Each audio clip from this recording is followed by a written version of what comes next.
Singapore says it's finalising the details of a much-awaited air travel bubble with Hong Kong.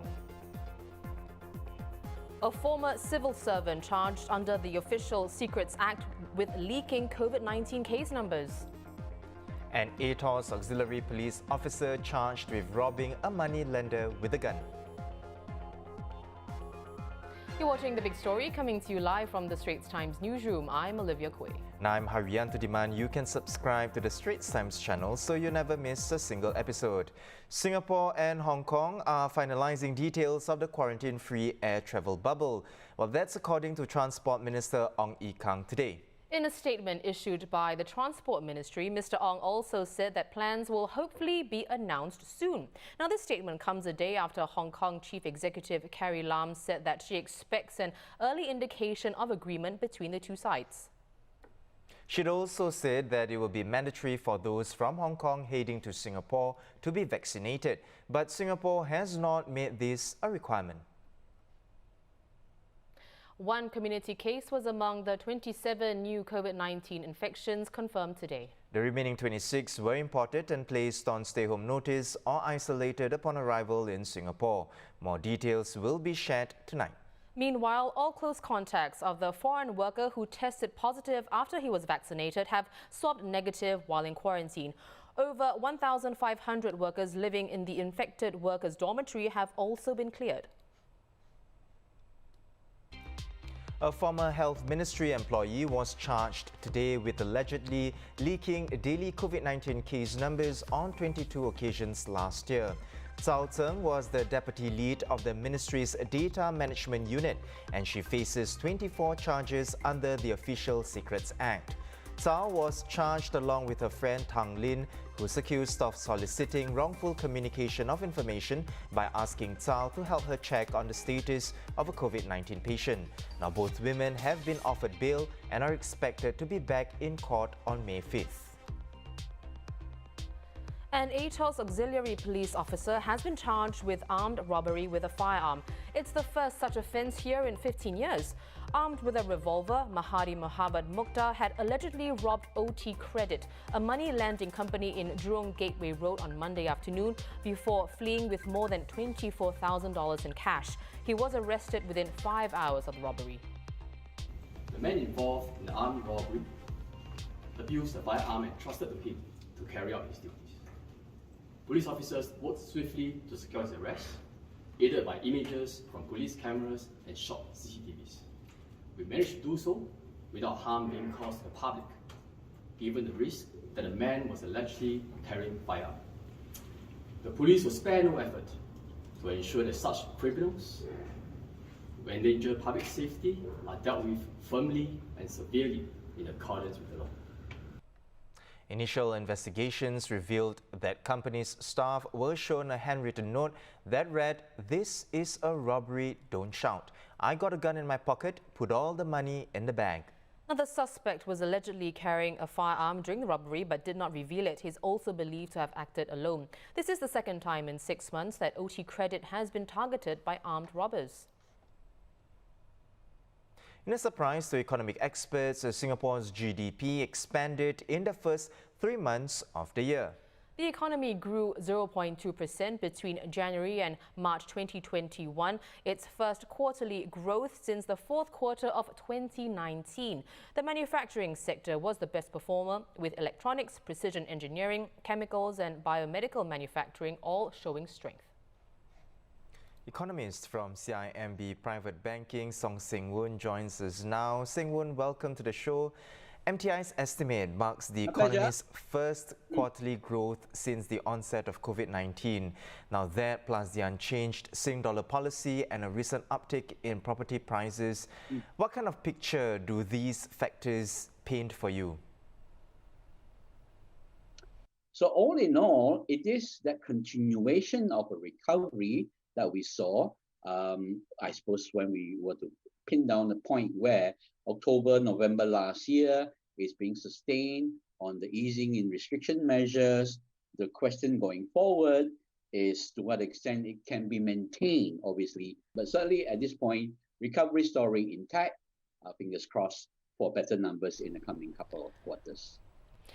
Right, Seng-Woon, so how would you describe Singapore's recovery in the months to come? Are you able to put forward a figure of sorts, a similar figure perhaps, in terms of of Singapore's economic growth in the next quarter, even the quarter after that? Well, it's simple. It seems so long ago now. 1 year ago, April last year, obviously, in the midst of the pandemic, we implement circuit breaker, and because of that, the economy contracted significantly. You're talking about, over 13% year-on-year decline in economic growth because of the lower base, and because we have easing in restriction. This April onward, we can talk about more visitors coming through Singapore at the seaport, at the airport. You're going to be seeing a very significant rebound from the lower base. How much of a rebound? It could be in the mid-teens, 10 to 15% year-on-year, quite conservatively, almost across all industries. For instance, if you had recall, construction activities basically just stopped. There were no construction noises in April for, more than a few months. And because of that, with the resumption of construction activities, you will be seeing construction activities which declined by over near to 70% year-on-year in Q2 last year, rebounding by over 100% year-on-year in Q2. So all these things will be happening across almost all industries, maybe perhaps with ICT and finance. So net, all these things will be contributing to a very significant year-on-year rebound in Q2. And that probably can continue and be sustained into Q3. But obviously, a lot will depend to what extent we see further easing in restriction in Q3. Fingers crossed, hopefully more. The tangible positives can the average person see?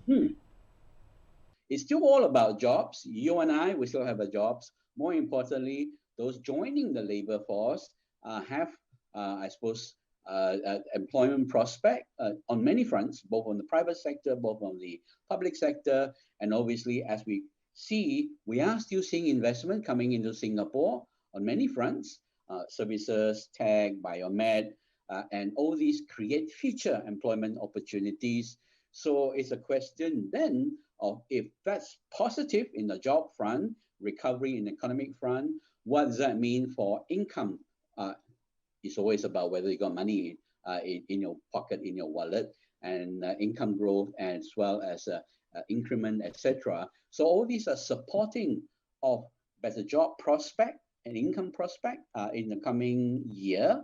So spending may be sustained, and if we were to see an easing in restriction, trouble bubble being established, which allows those most affected industry, the travel, tourism industry, to recover, then I would say then the prospect for the man on the street is that there's greater flow of income, multiplier effect, and that would be, I would say, meaning towards greater income in the coming year, which is, I suppose, all that matters to the person on the street: jobs, income.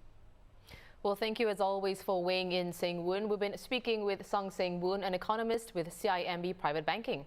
In other news, the National Wages Council will convene next Monday to relook guidelines on wage and employment-related issues, taking into account the domestic and global economic situations and outlook, as well as Singapore's pace of recovery. The Council is expected to announce the updated guidelines by the end of next month. Persons with disabilities will get more targeted help with employment and moving around independently. Announced by the Social and Family Development Ministry today, these plans stem from work group recommendations, part of a national roadmap to build a more inclusive society. Minister for Social and Family Development, Masagos Zulkifli, said he hopes more persons with disabilities can be absorbed into the normal workforce through adequate support or training.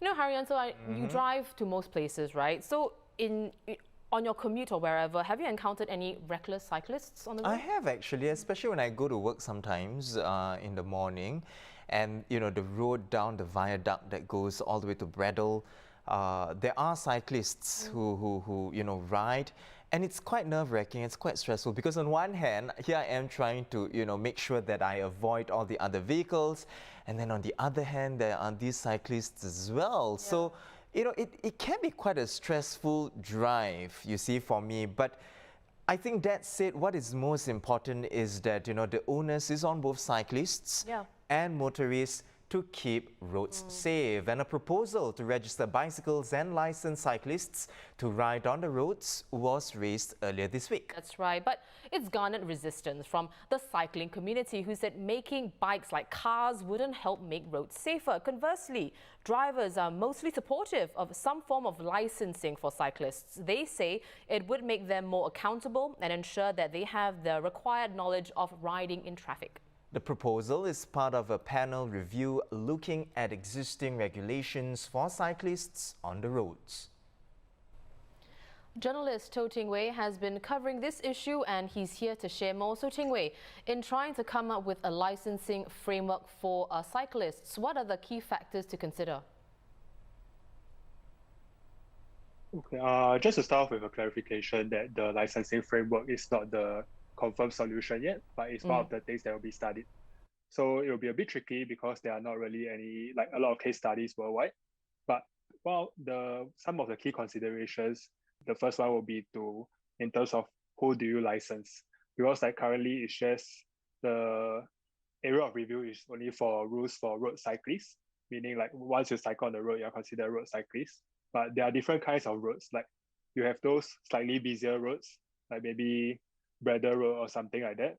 And you have roads in the HDB estates or maybe in car parks, which are a lot less used.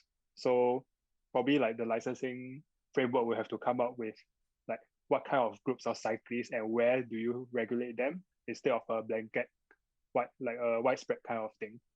And also in terms of the enforcement, it will be quite tricky because I think like probably there are millions of bicycles in Singapore. One person can have more than one bicycle. So if the licensing framework was to be implemented, like I think it will be quite difficult to ensure that these millions of bicycles in Singapore all get registered. And there's also the issue of if I have a bike now, how do I should I go and register it, or is it only for bikes that are bought after a certain date? So, and to just even enforce this, I think you'll probably need a lot of manpower, a lot of enforcement officials. So that's something that will be quite challenging. And there's also the issue of cost, because with all this like extra manpower and the kind of like all this extra admin work, you probably make it quite costly, and it will be quite, I think, like in a way financially unsustainable to continue this framework for a long term if it isn't something like if the bicycle population keeps growing. And that's actually one of the reasons why some other countries have cancelled this framework, because like it's just too costly to maintain. And the final thing is whether the licensing framework will actually help to improve safety. So I think that's something that the review panel will look into. Right. Now, in the story out today, you got some reactions on this proposal from cyclists and motorists. Ting Wei, what are the main concerns from both parties? Are they largely for or against the registration and licensing scheme?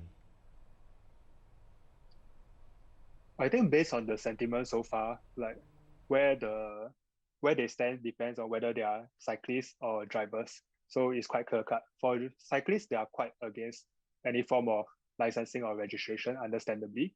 And for drivers, they are on the other end, they want some form of licensing and registration for the cyclists.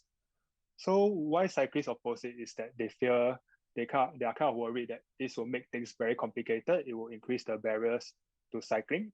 And for them, they argue that this won't really improve safety. So one common argument that has been raised so far is how you have licensing and registration for PMDs, basically registration like where the e-scooters and such, they all have kind of license plates but pasted as stickers on the e-scooters. And even though this was done, I think in about late 2018, early 2019, by late 2019, e-scooters were banned from footpaths. So they use this as an argument to show that registration does not necessarily lead to safety. And it's not that the cyclists don't want to compromise at all. They are still trying to propose some other measures, such as a simple theory test and things like that, but they feel that registration and licensing in a way similar to cars is not the solution. Then for the drivers, they are on the other end of the spectrum because they argue that for the registration at least, like if you have a kind of a car plate number, plate number on the bicycle, it will at least let them identify cyclists who flout rules and also be able to report them. Because currently, let's say when you are driving on the road and you spot a cyclist who was maybe driving past traffic lights and such, there's no way to identify the cyclist. You can only, it's just a visual description, but nothing else. So they are hoping that if you have a kind of a license plate on the bicycle, it will help them identify those who flout the rules and also place more responsibility on the cyclists to follow the rules.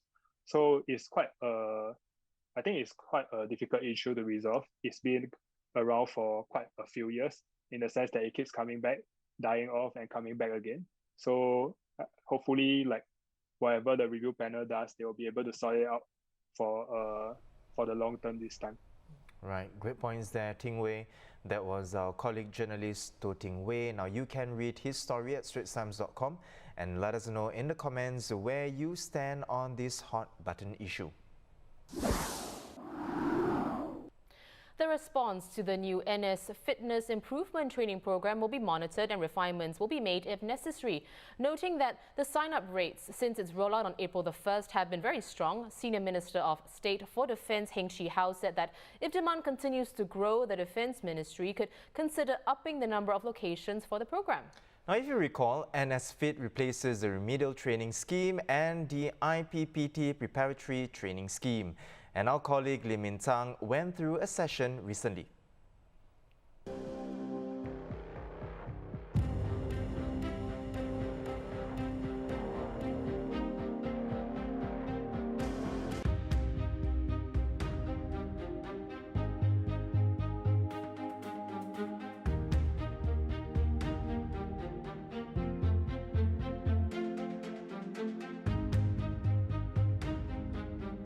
Okay guys, I just finished the warm-up and I don't think I can go on the main workout anymore.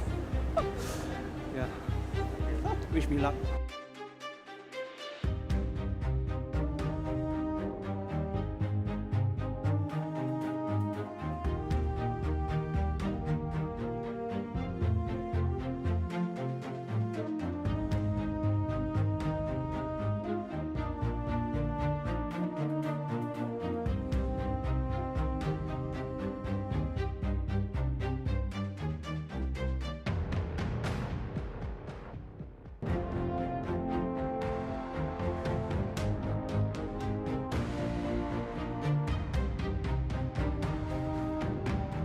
Finished my workout, my first NS Fit workout. It was less than an hour, but it really felt like forever. And I felt like giving up at some point because my glutes, my shoulders were all giving way, and including my abs also. So for NS Men, I really hope everyone can give it a go. Try it out. You might feel it's very tiring, but it's also very fun.